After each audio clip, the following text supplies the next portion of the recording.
रवी राणा आज तरी युवा स्वाभिमान पक्षामध्ये आहे, पण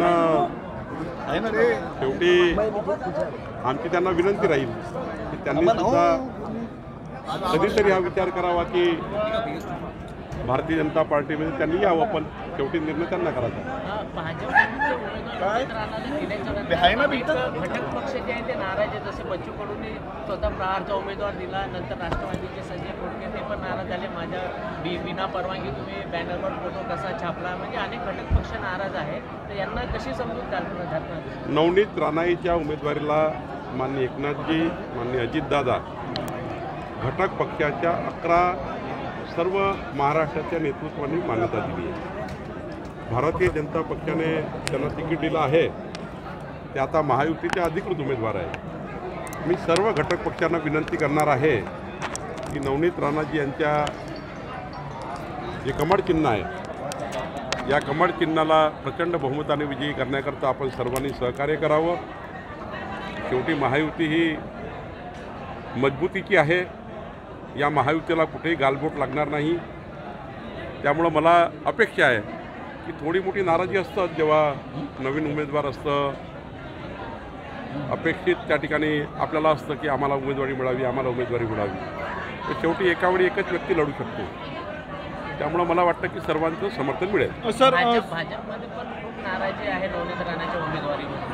भारतीय जनता पक्षाचा एकही कार्यकर्ता नवनीत राणाईच्या उमेदवारीची नाराज नाही. कारण भाजपा कार्यकर्त्यांनी मोदीजींच्या गॅरंटीवर विकसित भारताचा संकल्पाला साथ देण्याचा निर्णय केला आणि भारतीय जनता पार्टीचा कार्यकर्ता समर्पित आहे. आमचा कार्यकर्ता महाराष्ट्रात कुठल्याच सीटवर नाराज राहणार नाही. काही थोडी मोठी नाराजी त्या विधानसभेत त्या लोकसभेत असतं, पण एकदा पक्षाचा निर्णय झाला, भाजपाचा कुठलाही कार्यकर्ता हा पक्षविरोधी विषयामध्ये जात नाही. सर, महायुतीच्या जागांच्या तिढा सुटायचा आहे. साताऱ्यामधनं काँग्रेसकडनं जे आहे ते पृथ्वीराज चव्हाणांना उमेदवारी मिळणार, परंतु उदयनराजेंच्या उमेदवारीचं काय झालं ते दिल्लीत देखील गेले होते. लवकरच महायुतीचे उमेदवार जाहीर होणार आहे. 4-5 सीटवरच त्या ठिकाणी चर्चा सुरू आहे आणि मला वाटतं काही प्रॉब्लेम नाही. 10 मिनिटाच्या बैठकीत सारं संपू शकतं, इतकं क्लिअर आहे. पण आमची चर्चा करून कुठली गोष्ट करायची हा निर्णय झाला आहे. एकामेकाला विश्वासात घेऊन देवेंद्रजी, अजितदादा आणि एकनाथजी तिघही एकामेकाला विश्वासात घेऊन काम करत आहे. एकामेकाशी चर्चा करून पुढे जात आहे. एक सीटवर अभ्यास करत आहे. त्यामुळं आम्ही 51% मतं घेऊन जिंकण्याची तयारी करतो आहे. 45+ तयारी करतो आहे. त्यामुळं आमचा आत्मविश्वास आहे की जनता आम्हाला साथ देईल. आम्हाला घमंड नाही आहे, पण जनतेवर विश्वास आहे. मोदींची गॅरंटी आहे, विकसित भारताचा संकल्प आहे. त्यामुळे आम्हाला मतदान होईल. वाशिम यवतमाळमध्ये 3 दिवस राहिलेत अर्ज भरायला, अजून देखील तिथं उमेदवारी जाहीर झाली मला वाटतं एकनाथ शिंदेजी लवकरच तिथला निर्णय घेतील. शिवसेनेकडे ती सीट असल्यामुळं एकनाथजी निर्णय घेतील आणि चांगला निर्णय घेतील. सर, हिंगोली शिंदे सेनेचे जे नेते आहेत अभिजित अडसूळ यांनी दिनेश बाबू यांना पाठिंबा देण्याची घोषणा केली आहे, काय सांगाल? नाही, अभिजित अडसूळजी काही बोलले असेल तरी माननीय आनंदरावजी, मी स्वतः अमित भाईला भेटलेलो आहे आणि अमित भाई, एकनाथजी, देवेंद्रजी आम्ही सर्वांनी शेवटी त्यांची अपेक्षा आहे, त्यांचाही सन्मान आहे आणि आनंदराव अडसूळांचा सन्मान राखणे ही एकनाथजी आमची सर्वांची जबाबदारी आहे. त्यामुळं सन्मानपूर्वक आनंदराव अडसूळजींना त्या ठिकाणी आमचं केंद्रीय आणि राज्याचे नेतृत्व त्यांचा मान सन्मान, त्यांची उंची राखेल असा मला विश्वास आहे. आणि त्यामुळं थोडं काही बोलले असतील तर मला वाटतं ते निर्णय करतील. सर, ज्या पद्धतीनं नवनीत राणांना आधी अडसूळांनी विरोध केला शिंदे सेनेने, त्याच पद्धतीनं हिंगोलीत हेमंत पाटलांना आणि हातकणंगलेमध्ये दरशीन पाटलांना स्थानिक भाजपांकडनं विरोध सुरू झालेला आहे, काय सांगणार? काही वेळेपुरता विरोध राहील.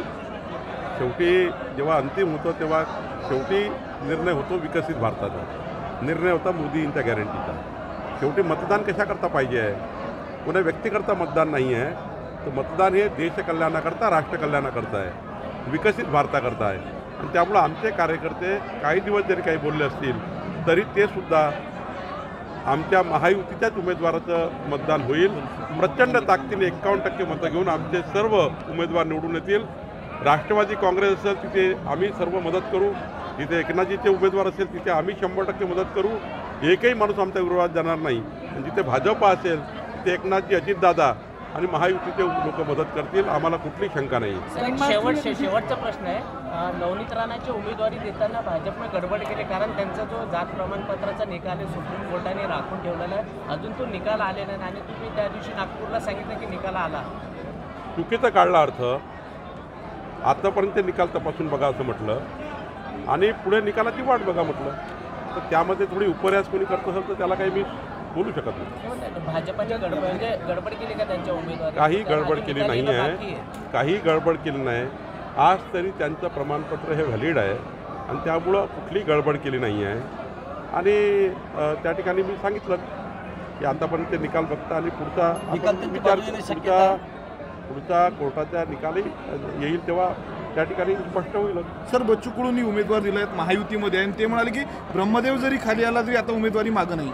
बच्चू कडू साहेबांना काय निर्णय घ्यायचा त्यांचा वेगळा अधिकार आहे, त्यांचा वेगळा पक्ष आहे आणि ते साधारणतः एकनाथजी शिंदे यांच्या महायुतीमध्ये आहे. त्यांचा जो आमच्यासोबत संबंध आहे तो एकनाथजीचा संबंध आहे. मग एकनाथजीसोबत असलेल्या युतीमधले लोक आहेत त्यांना एकनाथजी त्यांचा तिळा सोडवेल. एकनाथजीला आम्ही विनंती करू की बच्चू कडूंचा तिळा सोडवावा. या उपरी त्यांनी जर नाही ऐकलं तर मग जे मतदार ठरवतील ते होईल. माहितीतून त्यांना काढणार का नाही? माझा अधिकार नाही, ज्या अधिकारात मी नाही आहे त्याबद्दल बोलू इच्छित नाही. पण मला अमरावतीकर जनतेवर विश्वास आहे, अमरावतीकर लोकसभेच्या जनतेवर विश्वास आहे की मोदीजींच्या गॅरंटीवर कमळ चिन्हाची बटन दाबतील आणि प्रचंड बहुमताने मत देतील, ही गॅरंटी मला आहे.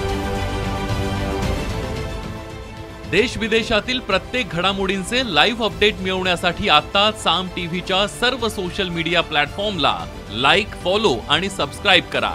तसंच सर्व नोटिफिकेशनसाठी बेल आयकॉन प्रेस करायला विसरू नका.